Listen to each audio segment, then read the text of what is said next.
Hey everyone, thanks for listening to the EverydayFI podcast, the show that explores the lives and stories of everyday people in the financial independence community. So I'm super excited to say that my buddy Mitch is joining me today. He is from the myFIcapsule podcast, which I have mentioned on the show before. I'll link it in the show notes. But he's actually going to be coming on to these topic episodes with me more regularly. And the funny thing, from the minute he started his show, I was like, do you want to be a co-host on my show? And I finally made it happen. We'll get to hear from him right after this. Hey, Mitch, how you doing? I am very good. And it's funny, you say you made it happen. Ironically, this is kind of like the topic of today's episode, introducing career transitions. And this is kind of a podcast transition for me because I decided to wind down and stop doing my show for all the things that you are great at. Everything from like the social media platform, the community engagement, like all the like behind the scenes stuff you are very good at and I am terrible at and I don't like doing. And so I'm deleting those from my life. And you are like the third person I told that I'm stopping. And then I just invited myself to be a host. So maybe it was some, I don't know, secret mission behind the scenes that you knew was come to fruition someday. But here we are. And I'm glad that we can make it work. Yeah, like he said, this episode's going to be about career transitions because Mitch and I both had some pretty big ones in our lives. But before we get to that topic, I do want to mention that I'd like to change this type of episode name to something that's more fun and has alliteration, because now that Mitch is going to be joining me too, there's another M coming on board. And so this used to be Meghan's Money Lessons, but now it's going to be Meghan's Money Musings. And then when Mitch is on, it's going to be Meghan Mitch's Money Musings. It's a lot of things. So if you notice that change in some of the titles, that's where that's coming from. Just a little behind the scenes for y'all. So let's dive right into career transitions. All right, Mitch. So when did you know that you wanted to transition from the career that you had, like the big career that you had? And then why did you know it was time?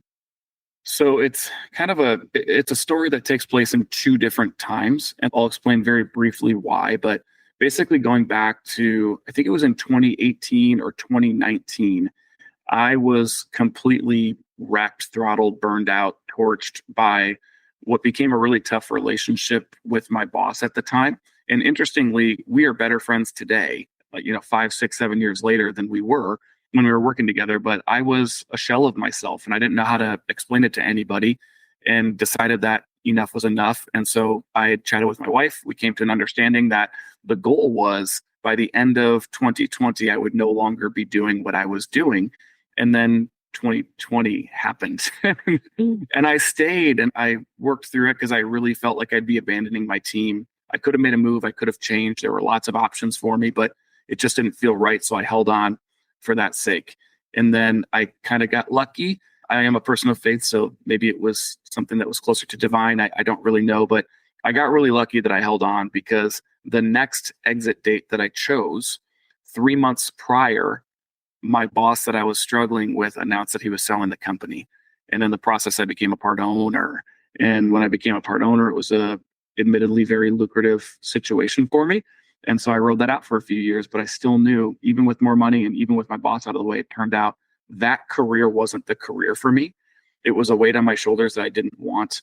And I couldn't explain it. That's a theme that you'll hear from me is I couldn't explain it. I couldn't articulate it.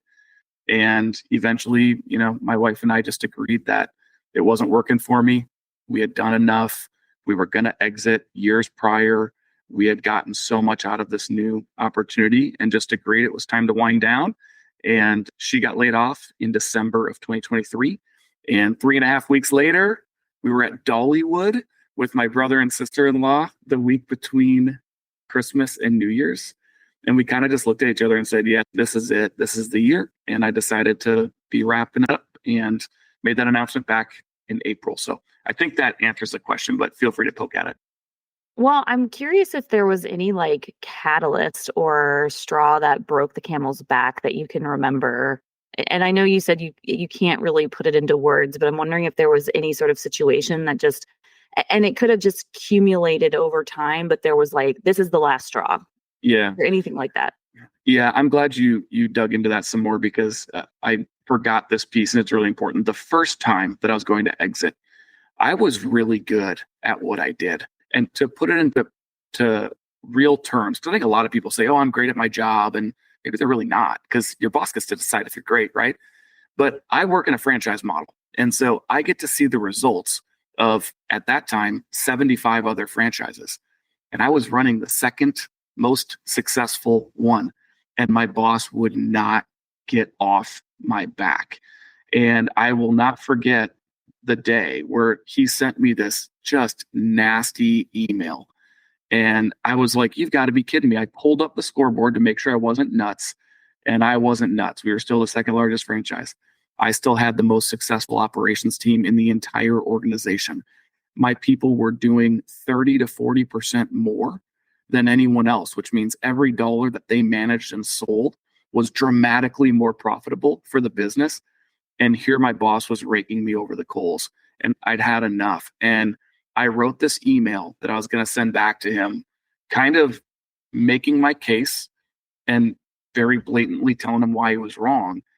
So it was really just not being held accountable to results because my results were great. It was this recognition that no matter what I ever did, it was never going to be good enough. And even if I doubled up the performance, it was going to end up being like, that's the new ground level now, and nothing before this matters. Did you talk to your boss about why he was doing this to you? I probably would have, had I ever been through like a formal coaching program myself, or maybe met with a therapist. I might have had a better understanding to figure out why. But we had strategic discussions about the business. I had laid out cases before, but the short answer is no. I didn't ever have a all-encompassing one last shot. Can you help me understand why you are this way? And it's unfair to assume, but I can tell you that since he's exited and now he's running a different business, I think he's figured out that he was kind of a puppeteer, kind of a puppet master. He loved being in control. He loved being in charge. And he was just kind of a manipulative bully of a boss. And to the point where now that he's not my boss anymore and he's running this other business, I've told him that directly, that, hey, you got away with that with me because I was 22 when you hired me, and this was the greatest opportunity that was going to land in my lap. And it was really good for me, but it was also really good for you. But at some point, the scale started to come into balance where you had no longer done me this massive favor. You did, but then I lived up to the expectation and outperformed it. So let's be more like partners instead of employee. And he just never graduated from that. I don't think he ever stopped thinking of me as 22-year-old Mitch. And so any conversation I had with him was maybe from his perspective, like me making excuses or me not wanting as big of things as he did. But ultimately, no, I don't think it mattered what anybody said. He thought what he thought, and that was that. Yeah, and that's hard because you can't solve a problem that you don't know about or that you aren't aware of the different facets of. So it's like you're between a rock and a hard place, right? Yeah, that's tough. But I'm glad you guys get along today. And yeah, I think when I was in my career, when I knew, there were actually so many catalysts, but I tend to reference when I was 30. I turned 30 in 2017, and I was living in the living room of my apartment with a curtain for a wall. I had just recently started therapy like a year prior, and I was living in a neighborhood that I really hated. And I don't think I've told this story before, but I actually was coming home one day from the subway. So I lived in New York City, and there were these kids in the like upper floor of an apartment who were throwing eggs at people in the crowd, and one hit me right in the face. Right in the face. And I already hated this neighborhood because it was like incredibly loud. I could never get a good night's sleep, and I was just so stressed out at all times. And I was like, this is it. I'm so done. And I was just so mad. It's funny to think about it now because you're like, she got an egg in her face. But that is how much they did not want me in their neighborhood. And I'm not going to go into like too much of this, but I was a white person in a predominantly Hispanic neighborhood. And I think they just saw me as a representation of gentrification that they didn't want coming to their neighborhood, which is understandable, but also I don't want to get hit in the face with an egg. So that was my catalyst. And it was less about the career and more about where I was. I felt trapped in New York City. Like I felt like I couldn't leave, because to leave, there were no other art jobs outside of New York. New York had the most in the country, right? Because that's where most of the museums are in the United States. A lot of people were like, well, why don't you go to Europe? But I'm not going to go into too deep about this, but in Europe, you have to have a very specific type of visa to work over there. And they will only allow you to work in Europe if another person in Europe can't do that job.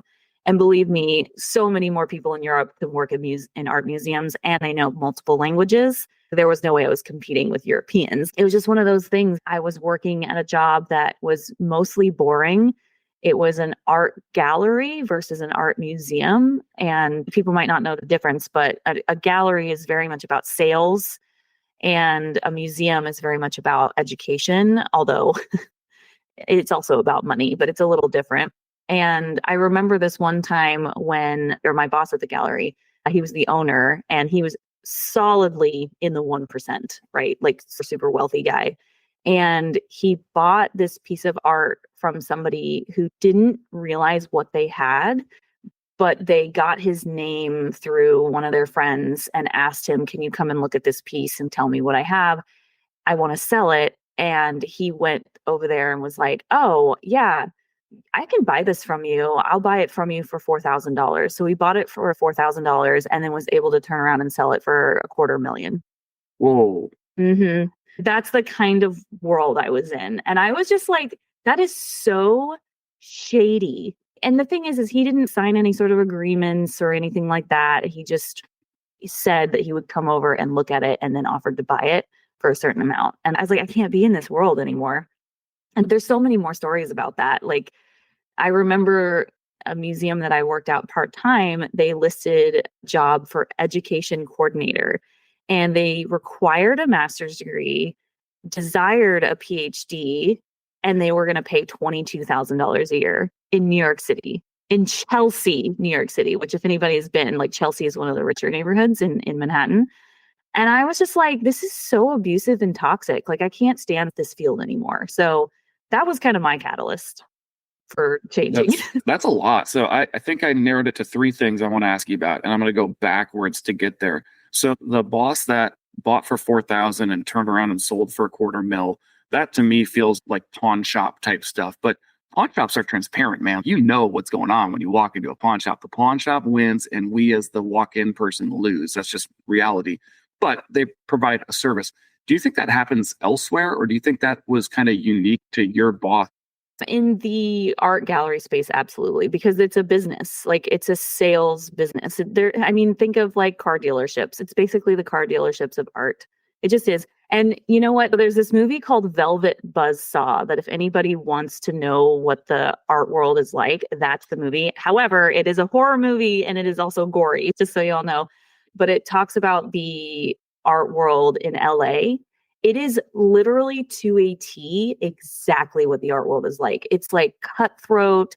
Only a handful of people's voices matter. So if somebody goes to an art fair and they're the big voice of the day and they're like, this is crap. Oh, this is lovely. It's going to affect the prices of those pieces of art. It's so different than what I thought it was going to be in college. Like, I thought art and art history was going to be a bunch of intellectuals talking about history through the vein of imagery and creation.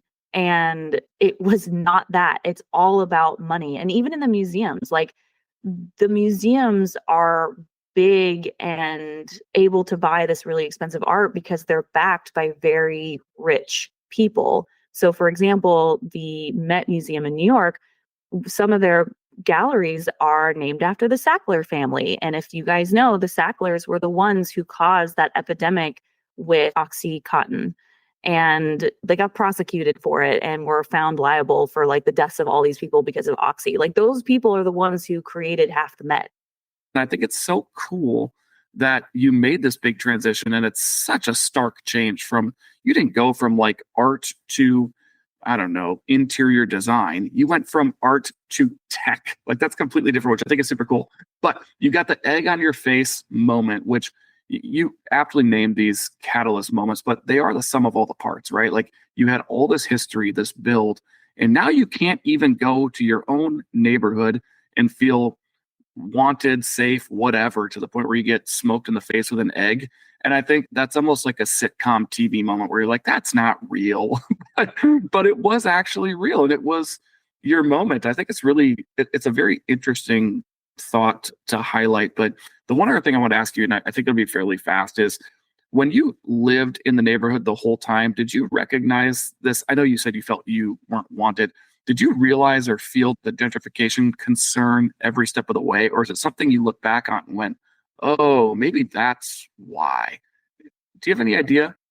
Yeah. When I moved to New York, because I was a poor college student, I had to live in the more affordable neighborhoods. My first neighborhood I lived in was Harlem. And so Harlem's mostly Black, African American, Haitian, Jamaican types of folks. And yeah, I was one of very few white people because in 2010, Harlem hadn't quite gentrified yet. It was on its way.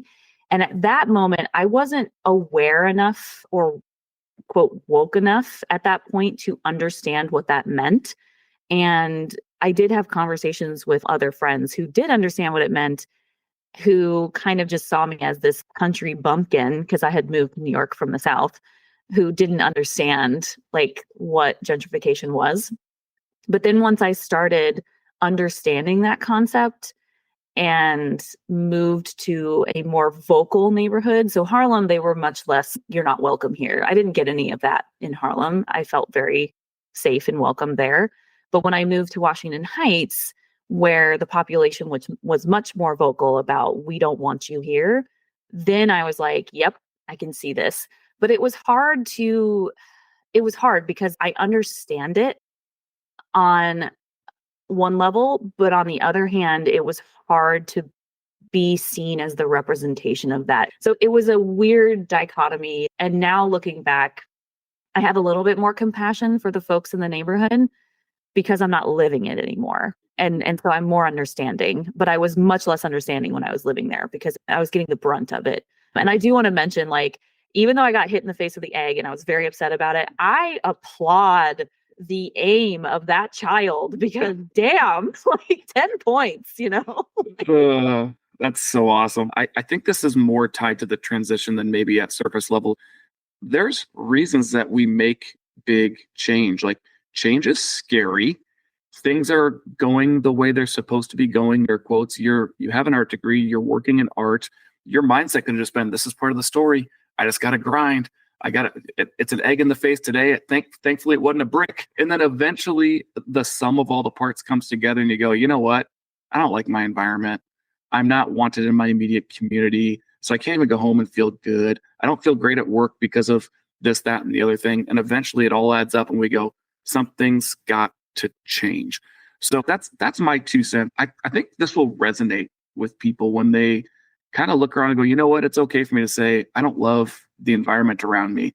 And that could be part of the problem. So anyway, that's my 2 cents I want to share.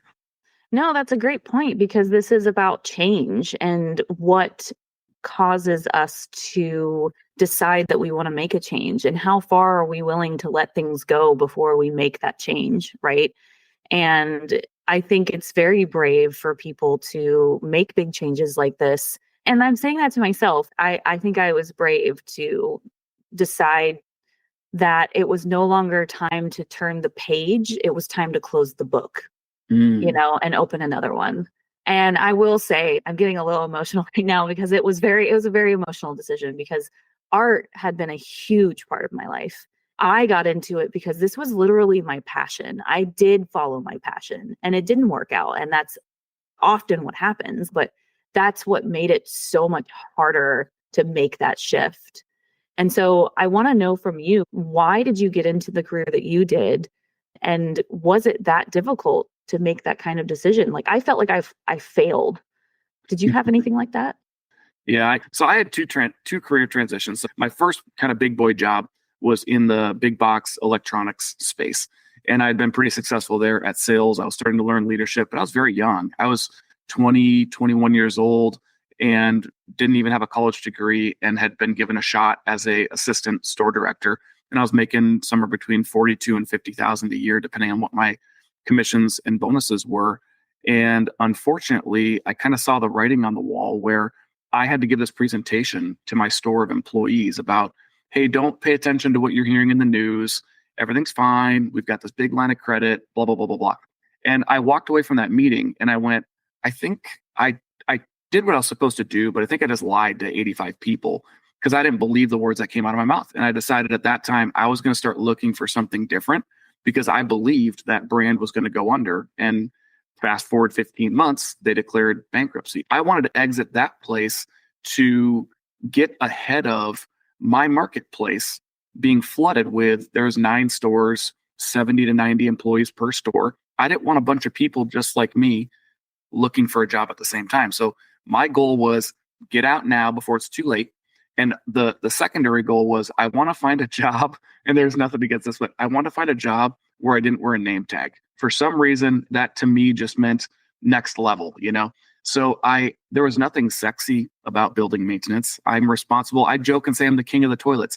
Like when people ask me what I do for work at parties, I just say, I'm the king of the toilets. And they're like, wait, what? And it always gets their attention. So that's why I moved there. Now, the second career change, going from this 16-year run where I started out as an account manager, and then I was a director, and then I was a VP of ops, and then I was a business partner, part owner running this very successful business, but I hated it. And I was terrified to let down my team by quitting. I was terrified to tell my friend of 25 years, who's a business partner, that I was quitting.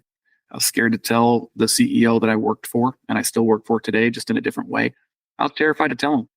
And so I did it in phases. I went and I told my friend first, gave him a heads up prior to my official notice. I gave him a little bit of a heads up so he could come to terms. And it was the hardest discussion I've had on the subject. And there were tears on and off, and it was not easy. So it wasn't easy, but it was the right thing.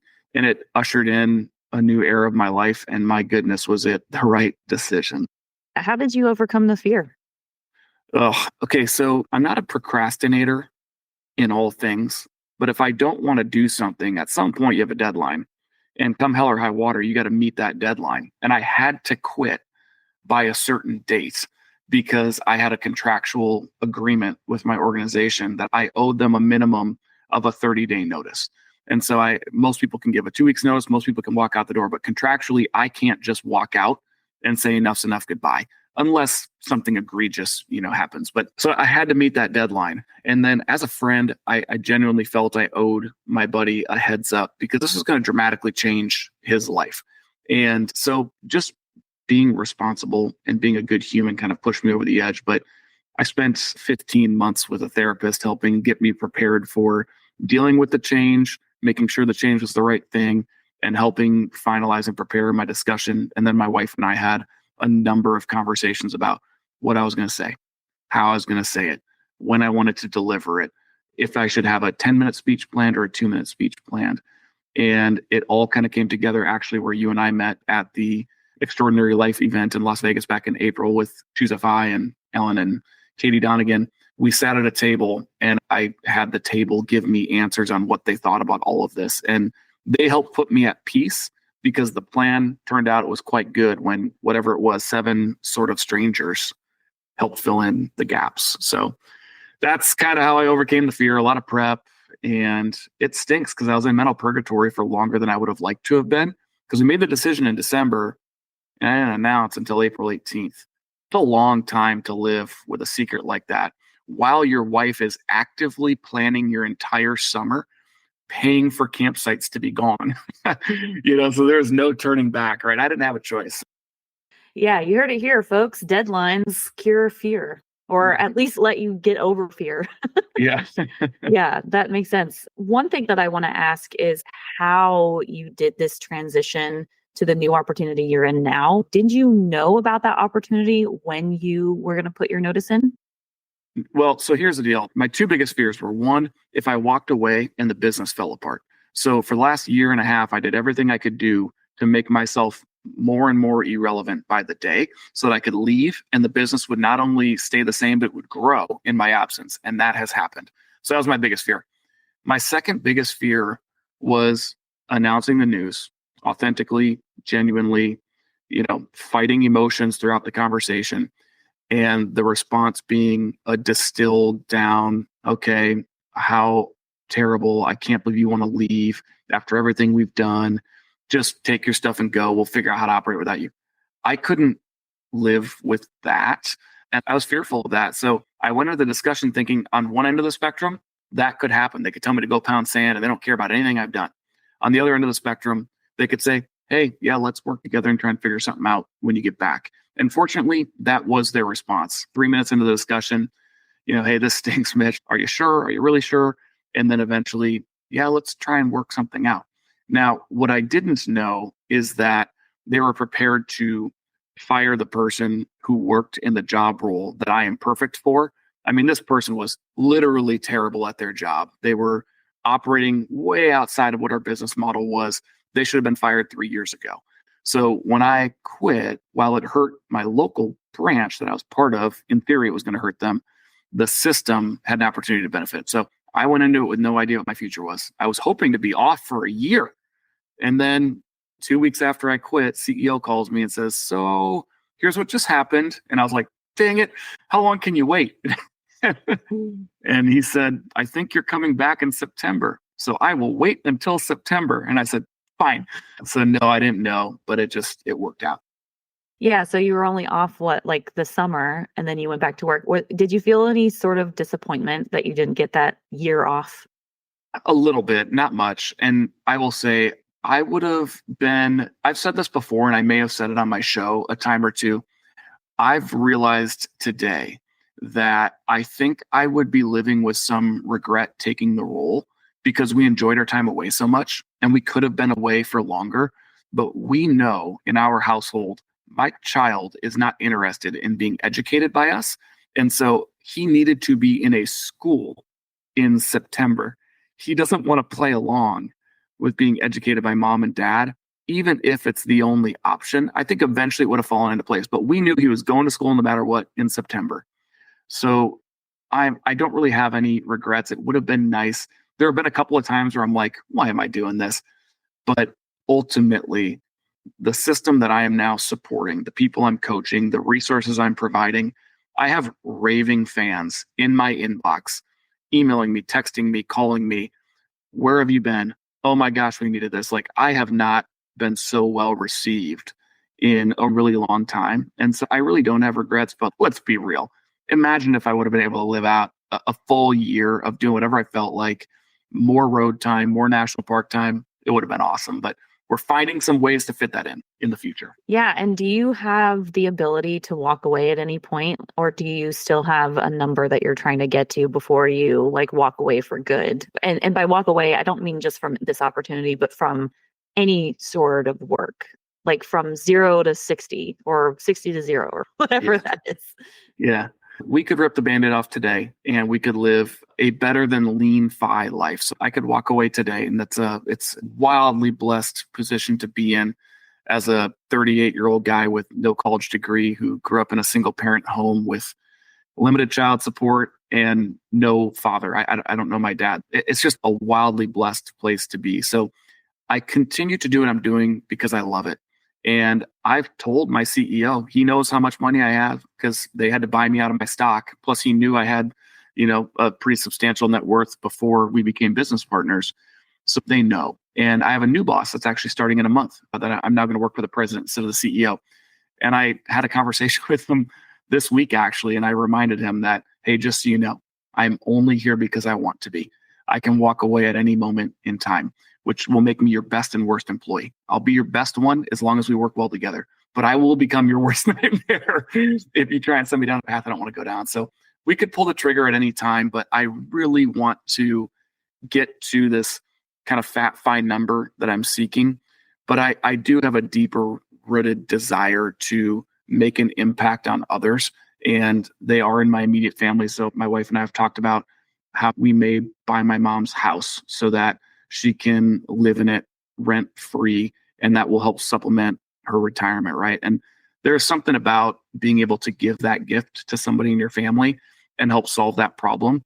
And I'll just say this, for a long time, I really felt like that was this burden that nobody put on me, but I took it upon myself. And now, for whatever reason, the script is flipped and it's like something that I desire to do. It's a very interesting change. It's interesting that, sometimes people talk about golden handcuffs, and I feel like this is more altruistic handcuffs, if that makes sense. But it's not really handcuffs. It's that you have this desire to give back, and having a job helps you do that. And that's okay, especially if you enjoy your job. And I love that your boss now knows, like, hey, I could be your worst nightmare if you don't make me happy.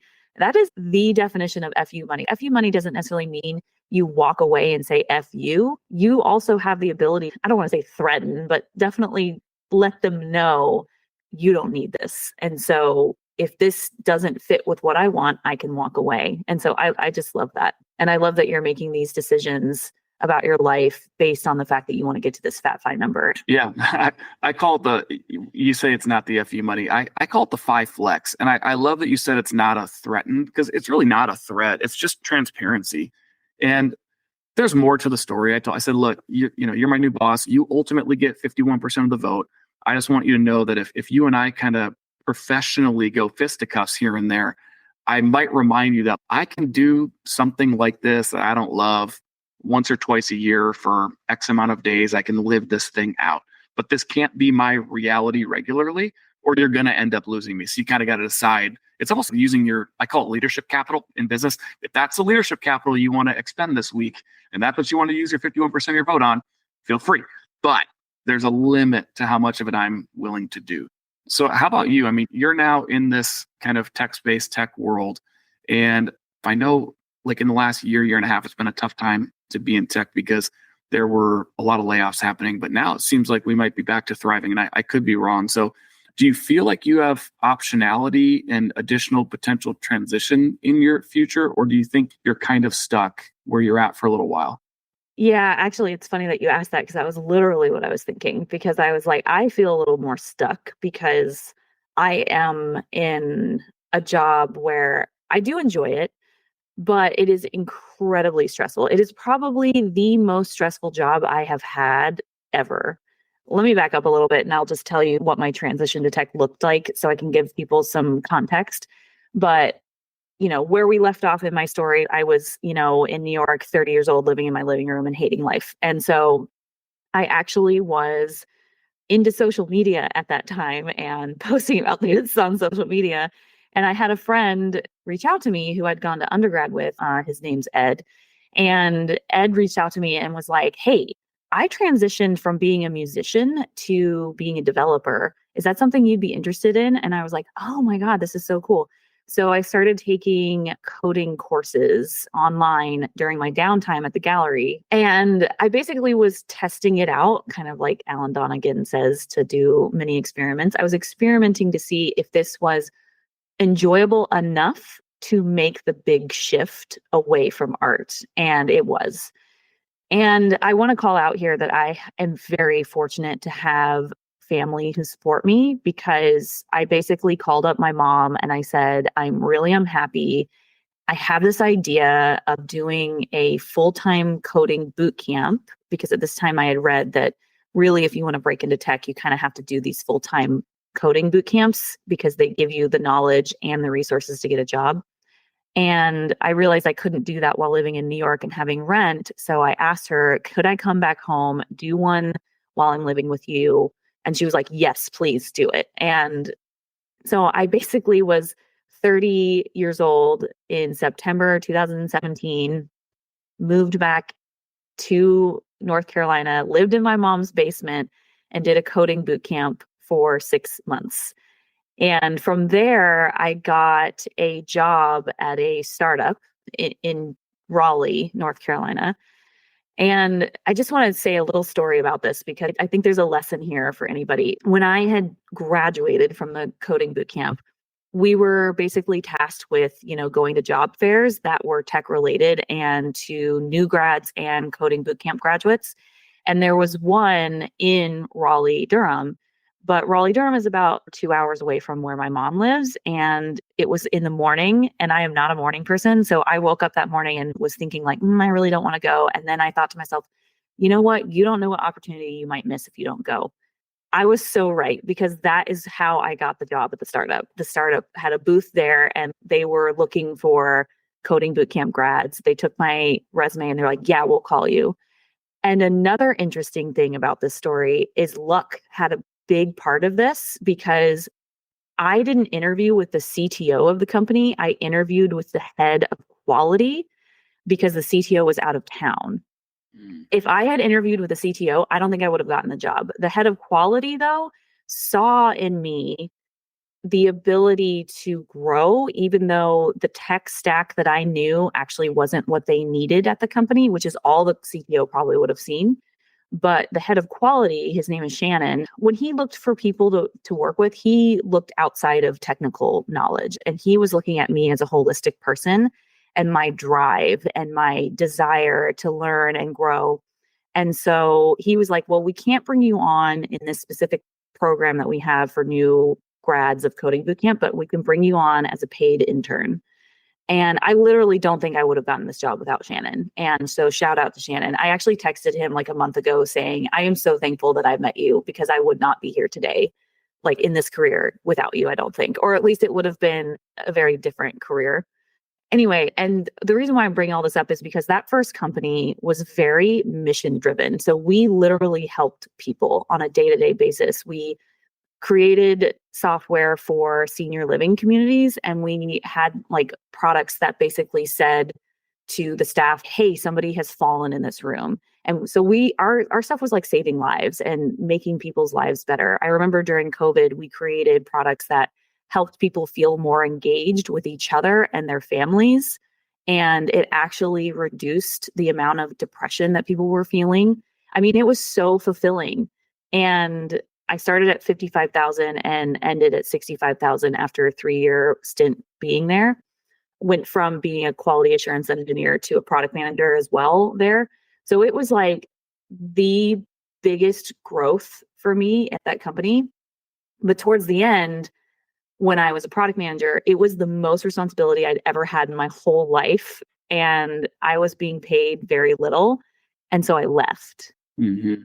And I circled back to the same sort of job today. And now I'm making more than twice that much. I'm making almost $150,000. And I have so much responsibility that it is almost suffocating. And I don't even eat during the day. Like yesterday was Friday. Fridays are usually our lighter days. I didn't eat the entire day. All I had was coffee until about 4:30 because there was so much to do. And I feel like I'm kind of chained to this job because I have a really high salary now. And I like having a high salary because I'm traveling 4 times next year. And so it's like these handcuffs, like I said. So anyway, I wanted to give that context because yes, I do feel stuck. Yeah. So high salary, golden handcuffs, feel stuck. I'm with you. So here's a couple things for the audience I think that would be helpful to take away. So something that I've always loved about your story is you've been really transparent about how you didn't aggressively pursue FI by stripping away all of your expenses. You initially did, then you realized it sucked and you changed your mind and you said, I need to increase my income. And then you actually went and did it. So here's what I think is cool. Going way back to probably the early Choose FI days, they were really heavy on the career stack and adding this skill or that skill.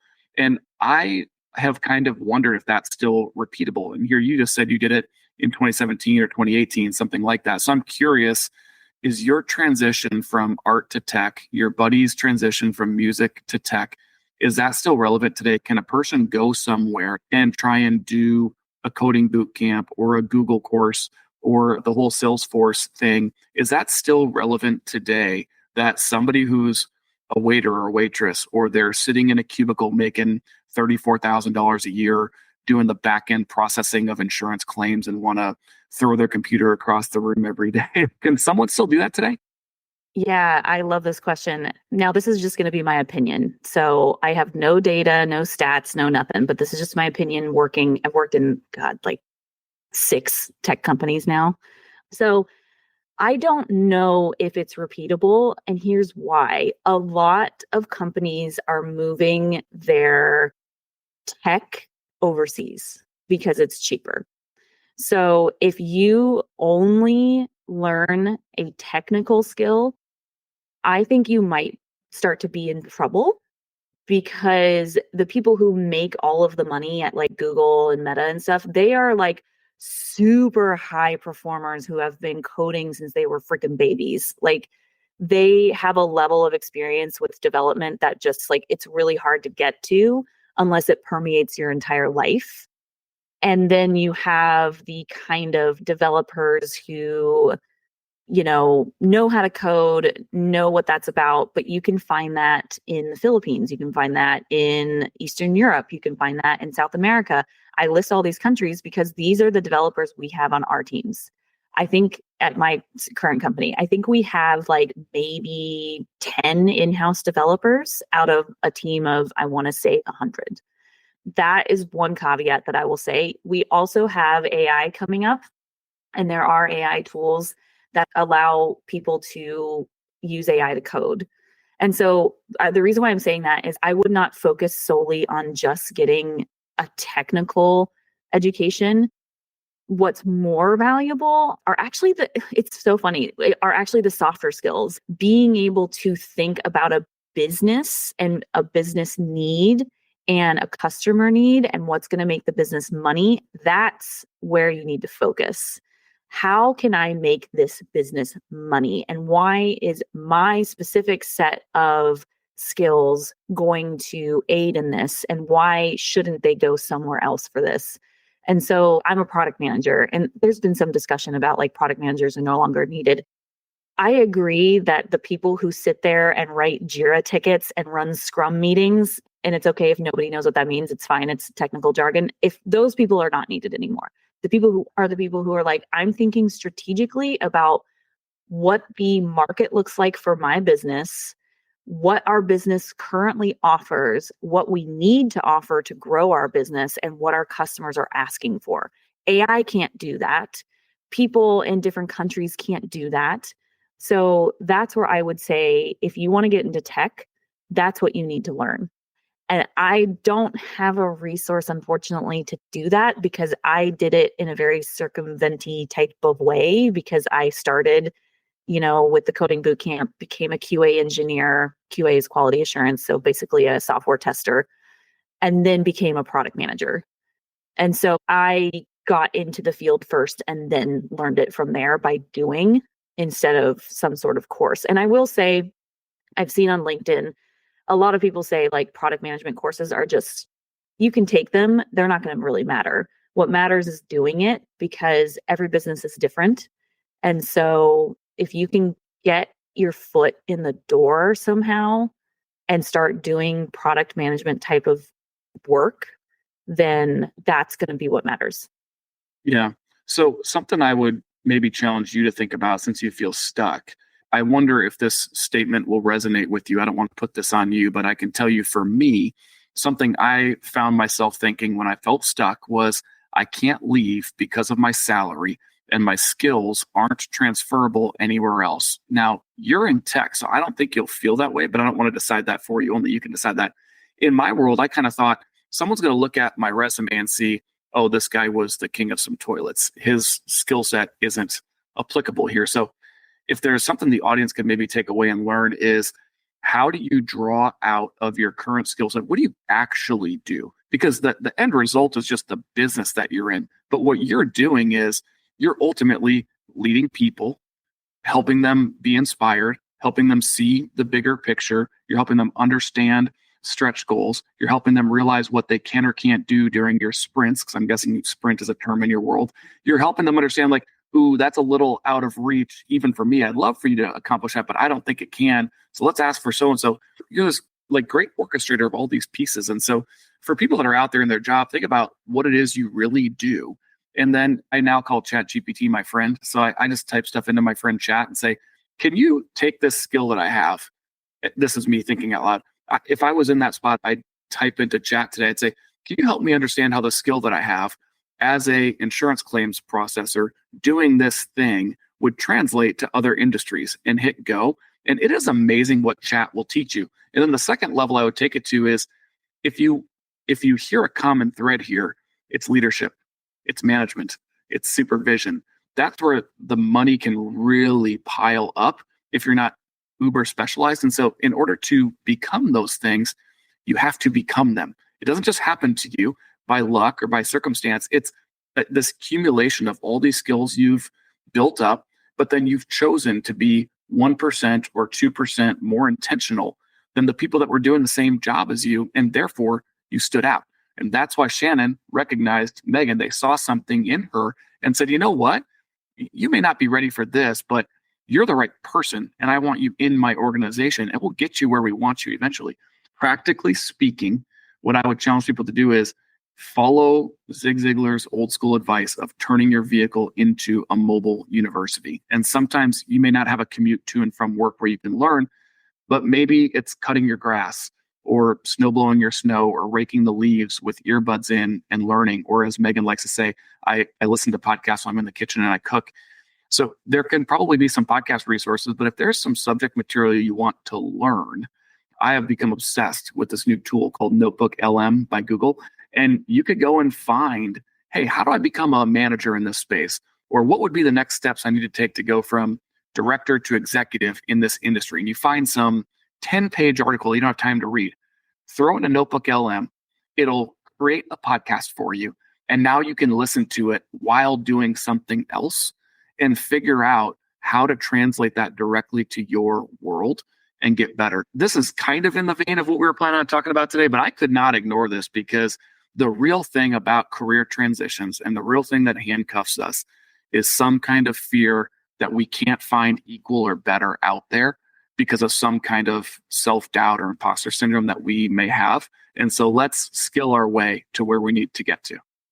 Yeah. And you saying this makes me think the reason why I feel handcuffed is like they're paying me so much money. So it makes sense that they're asking so much from me and that this is so stressful. And so I'm assuming that other jobs that pay this amount are going to be the same. So even if it was a different job with a different skill set, like I'm assuming that the amount of responsibility and what people are going to ask for me is going to be the same because of the salary.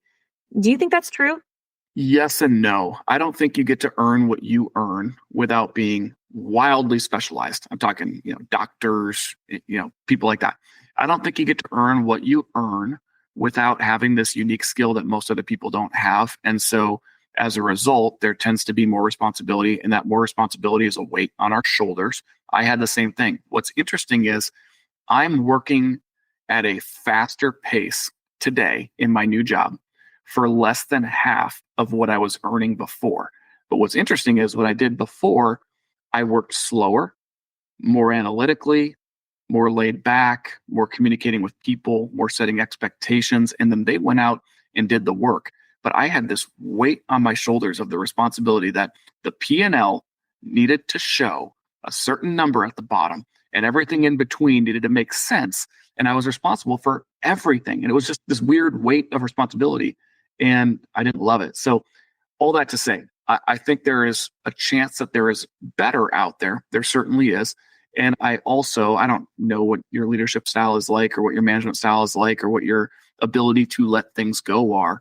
But if I was coaching you, I would ask you a lot of questions about what is it that's making you busy that maybe someone else could do? And your first example might be like, oh, nobody can do this or that. I don't know. But that's the thing that people tend to say. And I'm like, well, what if they could? What might that look like? And all of a sudden, when we see a way it could work, I think we can find our way towards getting things off of our plates and onto somebody else's. But all that to say, I do think that anywhere you go to earn what you earn or more, you're always going to be fast paced. But I think you can find maybe ways that it can be better for you. And it would just that's a whole other conversation. But I don't know if that helps. Yeah, it does. And it's funny that you said, like, how can you get some of these things off your plate onto somebody else's? And I have actually been asking some of my leadership, like, how to do that. But it's a little scary because I don't want them to think that I'm just some slacker who doesn't want to do her job. But I think the way that I spin it is I'm like, I am not going to be capable to do these 5 things that really matter if I'm doing these other 10 things that don't. And so I need support on these 10 things so I can focus more on these 5 things. And that's how I framed it. And my leadership people were like, okay, talk to this person and this person. Like you should share duties with these people, blah, blah, blah, whatever. And it's been somewhat helpful, but it's still a little difficult. I also have people on my team where I feel like I'm herding cats and I feel like I'm their mom. I'm like, why can't you just figure out how to do this on your own? Why do you need me to figure out how to do this for you? Like, you are a capable human being. Just do it. But anyway, you know what? This actually leads me to a topic that we talked about before we started recording about fulfillment. Because you were saying your current job is like half of what you're making, but it sounds like you're more fulfilled. So I'd love to hear more about that from your perspective. Yeah, in fairness, I kind of alluded to this earlier. So at the risk of sounding like a broken record is one thing, but also I think repetition is powerful. And so when you're looking around and thinking about making a transition, something I would literally suggest to you in this moment, and I'm not even saying you're considering a transition, but you kind of are. You're trying to transition from a managing doer to more of a leader with some doing. So I would challenge you in the audience. I used to keep a notepad in my phone, and it was my energy audit, what drains me and what filled me up. And the moment I noticed that I hated the task that I was doing, I would type it in there. And then oddly, on the weekend, I would look at the task list and be like, who on my team is better at this type of thing than me? And I would go to that person and I'd say, hey, you're really good at this and this. Would you be interested? I think you could make this so much better than I can. And then I would go to them and they would feel all puffed up and they would want to do it. And there's a guy that once taught me the term voluntold, where sometimes you don't get volunteers, so you have to volunteer them to do things. And that's kind of what that was. But for me, I distilled this energy audit down to where I was only doing the stuff that only I could do or that I was genuinely best at. But for me, in the role that I was in, I still wasn't fulfilled. And what I started to realize was when I coached others out in other franchise locations, when their directors would call me and they'd say, Mitch, I'm running up against a wall. I can't get this account manager to understand this concept. Do you have any ideas? I'd be like, oh yeah, let's chat through it. Tell me about it. And I would just leave those discussions just exuberant about having helped that person because they were the right person in the right seat, designed to go and make that change. And they would go do it and they would get better and they'd come back to me and go, oh my gosh, I can't believe it. My bonus went up by 10% because this person is finally doing their thing. I, Mitch, got nothing for that. I did it out of the goodness of my heart. And so I started to realize that's what I wanted to do. So when it came time for me to announce my transition, I told them this is the type of thing that I want to do. And so here I am today. And in 2 days from now, I will have been employed for 90 days. I've rewritten or created every job manual, every playbook, every onboarding guide, so that the people in our system who don't know how, because we didn't provide a resource, they don't know how, after they hire somebody, to train them properly. Wrap your head around that. There isn't a playbook of how to do it. I gave it all to them, and they looked at it, and they blow me up, going, Mitch, I cannot believe this is so helpful. Thank you so much. Or I use this, and this account manager that's 4 weeks into their job is better than the one that's been here for 7 months. And the difference is this guide that you gave me. On top of that, I create podcasts for training for my work. And so they get to hear me talk out kind of like I am now, how these things work. And they go, oh, now I get it. And then they give it to their people. So I'm buying their time back, where an employee will come to them and say, hey, how do I do this or that? And they're like, oh, you know what? Mitch has a podcast on this. Listen to it because he explains it really well. And I'm busy with this other task, by the way. And when you're done, come back to me with better questions. Nothing against your question, but I want refined questions because that's what I'm excited to help you about. So I'm getting these guys their time back and they're raving about it. And yeah, it's just that kind of stuff when you're helping other people. And I get a nice salary in exchange. Don't get me wrong, I get a very nice salary in exchange, but nothing that I do directly goes back into my pocket. So before, if I coached you as my account manager to get better, your results paid you, but they also paid me, right? Now it's just, I get salary. That's what I get. As long as I'm performing, I'm allowed to be here. And for whatever reason, that's what I find more fulfilling. Yeah. And would you say it's worth it to take less salary because of this? Oh my gosh. Yes. I'm a different human today. Like, it's honestly insane. I work harder, faster, and more now than I did before. And it's bizarre that I get to a Friday and I go, wow, it is Friday at 6 o'clock. I don't know where the week went. And it's not because I'm worn out, stressed, and dead. It's because I had fun pretty much all week. You know, I mean, of my 50-ish working hours, 5 of them are like, I can't believe I'm in this stupid corporate meeting, whatever, but it is what it is. I'm curious to hear from you from a fulfillment standpoint. If you think there's a way you can go and seek fulfillment in your current situation, maybe more than you're finding today, because it sounds like the job you had before was so much more fulfilling for half the pay. So I'm curious if you think there's a way you can maybe go and find fulfillment in what you're doing, or what you think about that. I have no idea because it's hard when it's what the company stands for that is what seemed to be fulfilling to me. So like actually being able to help people. And it wasn't even just helping people. So when I worked at this startup, the first startup that I worked for 3 years, it was called K4 Connect. And when I got to the end of it, I didn't actually really want to leave because I had enjoyed my time so much. But the company had changed very profoundly because a lot of people who had made it what it was had left. So Shannon, the person who interviewed me, left. The new VP of product who had allowed me to become a product manager, she had left. And there was also certain developers who had left who I really enjoyed. And it was now down to some that I didn't enjoy working with. And so the landscape of the company changed. The mission hadn't changed though, but I was working with people day to day that I didn't enjoy anymore. And the only thing that was keeping me there was the mission. But I was like, you know what? I think it's time to change and try something else. So I got a different job in a different type of tech company. And for those of you who don't know these words, that's totally fine. I was at something called a B2B company. This startup was a B2B. It's business to business. We were a business that created software for other businesses. I then went to a more consulting model. So we had teams that would be hired by businesses to build a product for them. We did not build products on our own and sell them to anybody. We would just consult and build it for them. And so I worked with companies like the Canadian Broadcast Corporation and T-Mobile. And so that was way more money. I started making $95,000 there and way less fulfilling. Mm-hmm. So I was like, wow, I really don't like doing this because I just feel like a shill and it was so much work. And so I was like, okay, actually started thinking about leaving and then I got laid off.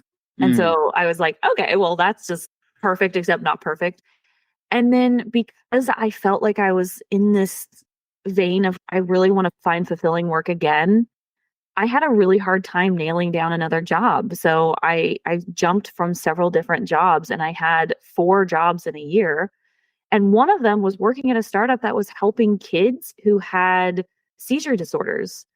And that was the worst one.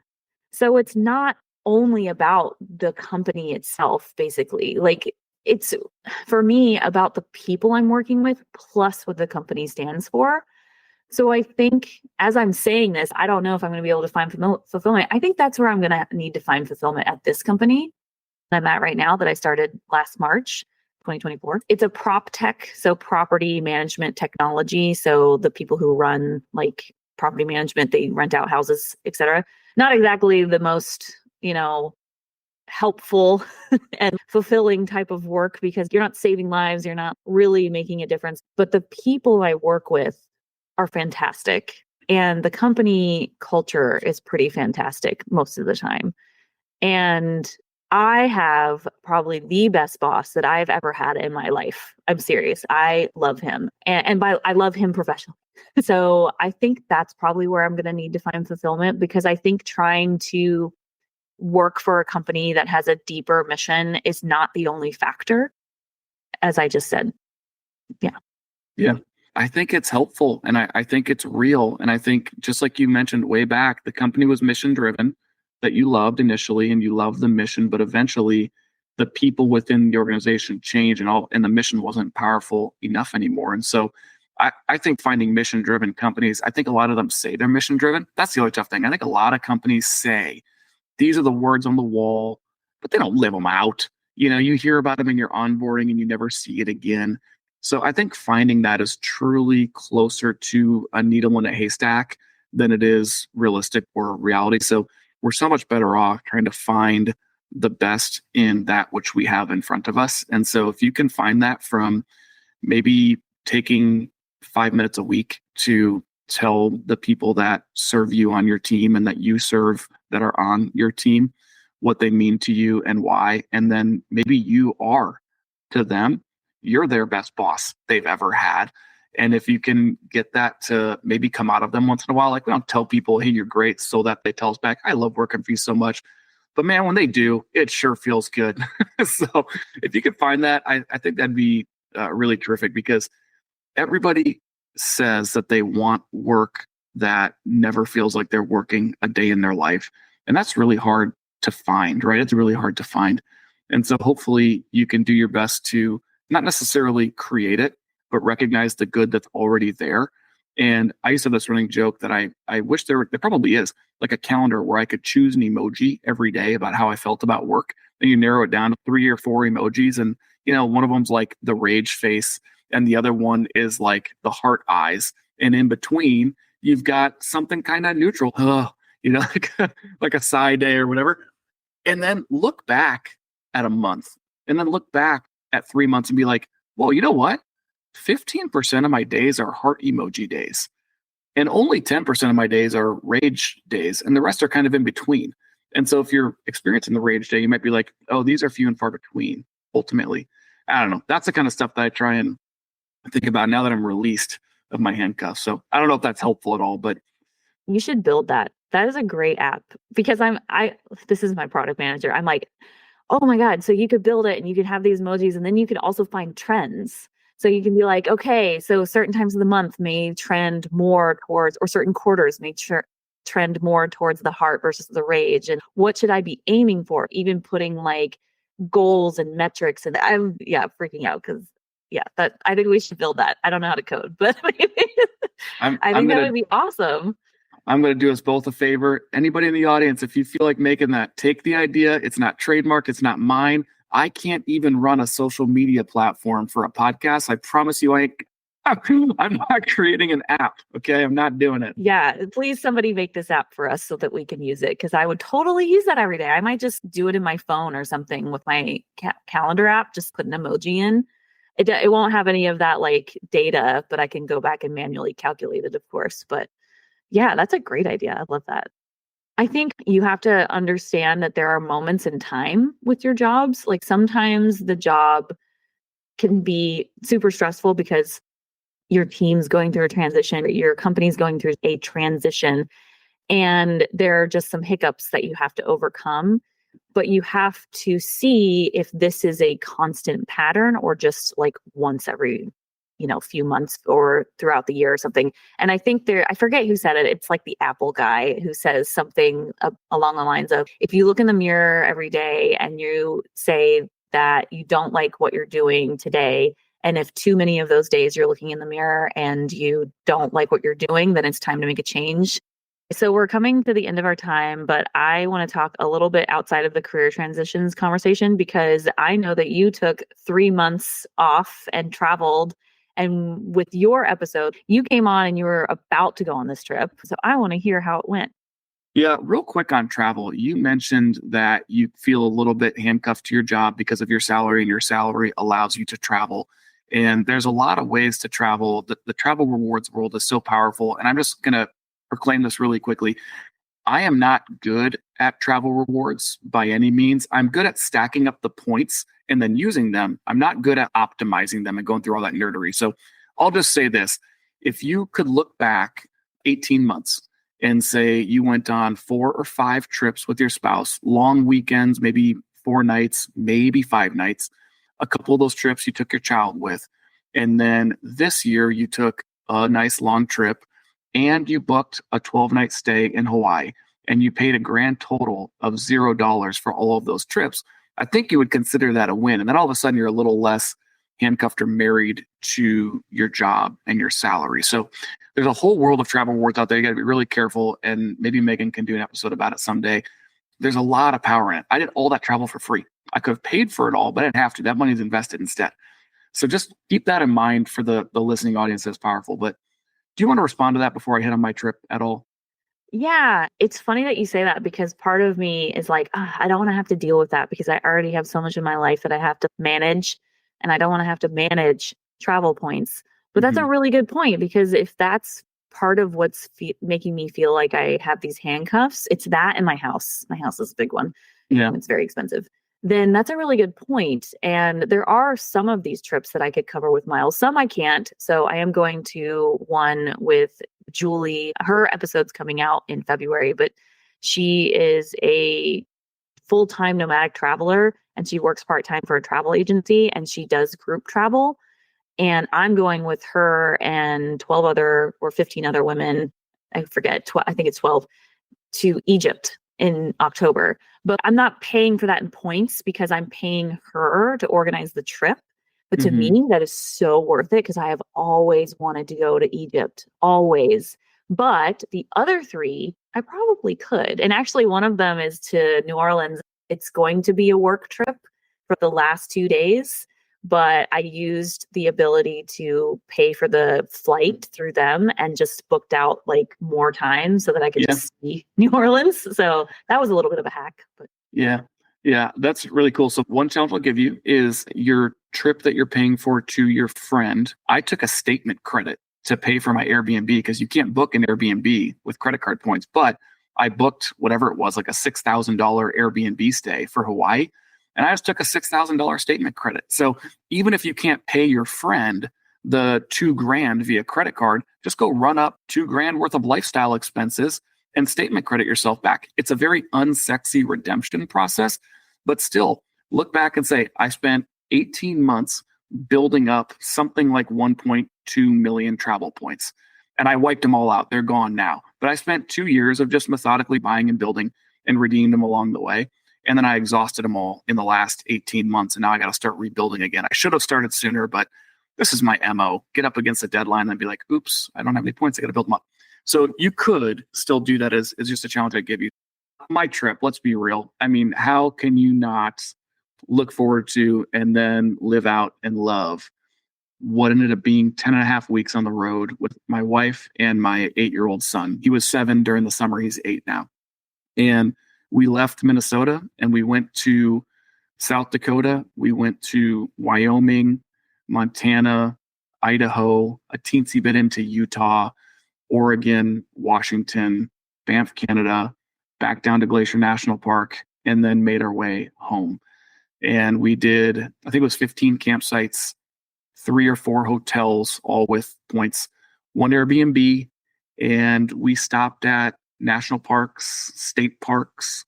My wife masterfully booked out and laid out this path. It was like her full-time job for 3 or 4 weeks. She actually went to the library to sit down because she needed to feel like it was work, where she was not going to be distracted by, tidying up the house or doing some chore or saying hi to a neighbor walking by. She went and actually mapped it out masterfully. So it was pretty awesome. We hooked up a camper trailer that we bought in October of 2023. We used it one time, then put it away for winter storage. And the next time it came home was to get it ready to go on a 10 and a half week trip. And so every day, every week followed a theme. We would get to wherever we were going.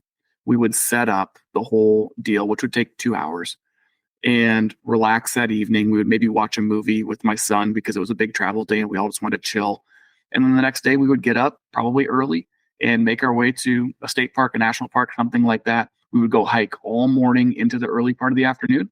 We'd come back and we would chill. I would sit in my zero gravity chair and read or listen to a podcast or nap. I may or may not have had a beer with me each of those sits. I'll let you decide. And my wife would do her thing, read, study, chill. My kid would play with Legos. And then mid-afternoon, we would go do something around the campsite. We would meet fellow campers. We actually made some really great friends that I keep in touch with. We met them on like week 2 And then we randomly ran into them again in Banff, Canada, like 10 weeks later. It was bizarre. We overlapped at the same campground for a night. It was really bizarre. And we just did that on repeat, on loop, over and over again. And we would hike with a 7.75-year-old child anywhere from 3.5 to 5 miles on the short side in a given day to 7 to 9 miles on a long end of the spectrum. And this isn't hiking through your neighborhood little state park. These are mountains. These are hills. This is some pretty serious stuff. And it was hilarious because we would go early. We were the early risers, get out there and go. And we'd be coming back down the mountain, coming back down the hill. And you'd pass some families and you'd hear them as soon as they got 10 yards behind us going up the hill. Oh man, if that kid can do it, we can do it. And he became the measure of capability. He was the inspiration for people heading uphill. And it was the funniest thing. And the last thing I'll say on that note is our very last major hike. It was to the top of Grinnell Glacier. And it is a serious uphill hike. We got up there and it was a blast. And we hiked back down that mountain. It took 2.5 hours, something like that, to hike back down. And on the way down, my son was the youngest person that made it all the way to the top. He was the youngest one that we saw until we almost got to the bottom. And we're like, oh, sorry, buddy. That kid's younger than you. He's taking the trophy for the day. But so far, you were it. So that was the general theme. And I'll let you respond with anything you want. Yeah, I had 2 questions. A, did you train for this? And I asked that because I hiked to the top of Mount Elbert in Colorado without training, which is the second highest peak in the lower 48. And I did it. And I wish I had a kid on that hike for the motivation, because I would have said the same thing. I would have been like, if this kid can do it, I can do it. Damn it. But yeah, did y'all train at all? So no, but the good news is we kind of naturally train, because if you think about South Dakota, relatively flat. You go to the Mount Rushmore area, there are hills, but those are not nearly as challenging as what you get the further west you go. So we didn't train, but by default, we did train. And when you do something every day, you do naturally get stronger. The only down days we had were travel days. And we did probably set up shop twice a week, every week of the trip, with the only exception being in Banff. We stayed in one spot for 9 nights. So otherwise, it was anywhere from 2 to 4 nights that we were somewhere. So it was always set up, tear down, and that was our relax day. But relaxing was sitting in the car for 3 to 5 hours, And by the way, you deserve major kudos for that, because I remember the first big hike that Liz and I did. It was at Stone Mountain State Park. If anybody knows where that is, it's in, oh my gosh, where were we? Oh, we were in Charlotte to see the Vikings play last September, and we went and hiked Stone Mountain State Park. And I don't remember the elevation. I wish I had it, but I think it's like 2,400 feet or something. And that was a hike for us. That woke us up. So I feel you guys went 0 to 60. I remember when you posted that. Yeah, so Mount Elbert is in Colorado, and it's one of the 14ers, so 14,000 feet. Yeah, that's nuts. Yeah, and I think I went from 9,000 to 14,000, and so it was 5,000 feet elevation gain, and we did it over a 4-hour period. So basically, like over 1,000 miles of elevation gain per hour. Like, that's steep. Yeah. Yeah, and it took us all day. I think it was like almost a 10-hour round trip because of how steep it was. And I remember when we came back down, I think down was harder because you're like trembling. And just at one point I was like, I'm just letting my body go. And I just started running down the hill, and I was like, I'm going to break an ankle if I keep doing this. So anyway, it was a lot of fun. My other question is, do you think it is sustainable to live in an RV like for more than 10 weeks, or is it too small? No, it's funny. So that was the thing that I said. I had one more thing I'd get at. I think people need to test it in small doses. Go out and give it a shot. I don't recommend going from I've never camped before to I'm going to buy this little RV and go tow it around the country. I would start with have somebody deliver and drop a camper for you for $1,000 for a week, and go live out of it with your family and get used to using one and knowing how to, pull the handles to drain the tanks, and learn that you can't run the microwave and the air conditioning at the same time sometimes because they don't play long. Just go see it and feel it, and then live on top of each other. Right. And then the other thing is, you need to understand like how much space something is. Because the number one mistake that people make in camping is they start out, oh, this will be big enough. And they have it for a year. And then they're like, whoops, not big enough. And then they have the transaction cost of selling it and moving up to the next size. So go play test it at $1,000 a week with somebody else's camper, get it delivered and dropped. Then go get one and actually tow it somewhere, 2 hours or less, and see what it feels like. Do you like towing? Does it terrify you? When that wind gust happened and blew the trailer a little bit, did you freak out? Or were you like, okay, I can handle this? When the big semi drives past you, because they're going to drive faster than you sometimes, and the car shakes, how did you feel about that? But we never got sick of each other. And I am not trying to make a story poetic that wasn't. I'm not trying to be that like social media, everybody's always happy. Like, we literally never got sick of each other. And we were in 150 square feet of living space. So we had our little beds. My wife and I would sleep in ours. Bennett would sleep in his. We would get up in the morning, make French press coffee every single morning, sit on this little 2-seat couch that the three of us could fit on because we are fit people. And the three of us would sit on there, drink our coffee, and he would watch his tablet and do whatever his thing was. And we never got sick of each other. So it's sustainable for the right people. But I think it's this romanticized idea that a lot of people have, but they never go out and practice it. And it can be stressful. Like, stuff breaks. Like, literally, I spent, I think, $2,000 throughout the summer just fixing stuff that broke on my camper, because I put the equivalent of 4 years of wear and tear on it in 2.5 months. If you think about it, normal people go use their camper 3 to 5 times a summer, maybe. And I used mine and lived out of it, right? So we beat on the thing. So it can absolutely be done, but you should go test it. I highly recommend to test it. And we did the same thing. I think I mentioned that on a previous episode, actually. Yeah. Yeah, I agree. I love those people who are like, I'm going to retire and go sail around the world in a houseboat. And I'm like, have you ever sailed in your life? And, well, no. And that's like, you don't want to do that. Like, what if you get seasick, and then you have this boat that you own? Yeah, I'm all about the mini experiments, as Alan Donegan likes to say. So I totally agree. Yeah. Is there anything else before we call it a day that you want to talk about, Mitch? No, I think this is pretty much it. I guess I say no, and then I'm going to say one other thing. The power of FI is that we get to say no to things that we don't want to do. And this is maybe the most selfish thing I'll say on the entire episode, but also it really is complimentary of you. Like, I genuinely am amazed and impressed by your ability and desire to do the things that you do behind the scenes to make all of this go.